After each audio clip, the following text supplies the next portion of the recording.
US, how do you assess the official position of the British government regarding the ongoing Israeli aggression on Gaza for over 20 months now?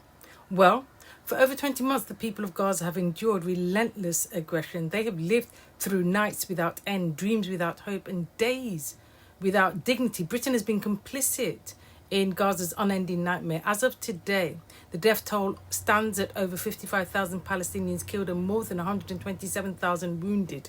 The vast majority women and children. There are reports that over 350,000 are missing, buried under the rubble or taken by the Israeli military. 500,000 people face starvation.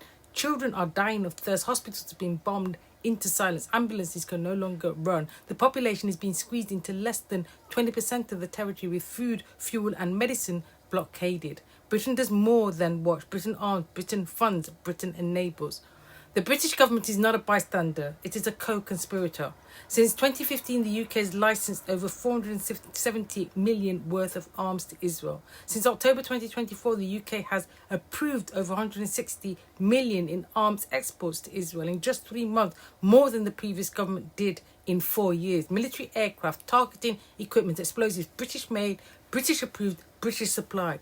This is not support for security, this is fuel for a massacre. And while our government claims to support international law, it closes its eye to war crimes committed with British-made weapons. Where is the outrage? Where is the accountability? While ordinary people in Britain, in Palestine, around the world demand justice, our political leaders offer only empty words and hollow gestures. While bombs rain down on Gaza, British politicians issue statements of concern.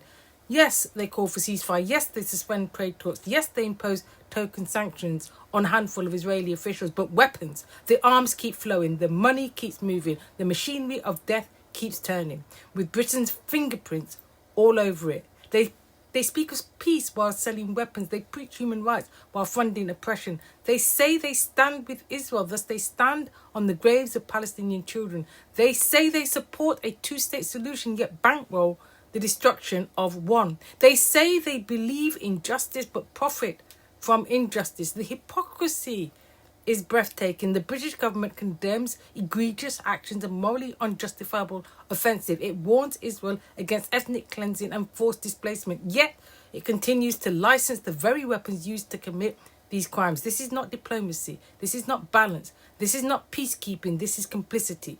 The British government is not just failing Gaza, it is actively participating in its destruction. This is not neutrality. This is not diplomacy. Britain is complicit in crimes against humanity. Every bomb that falls, every child that starves, every family that mourns, Britain is there not as a bystander but as an accomplice. Britain enabled and betrayed the very principles of justice and solidarity they claim to uphold.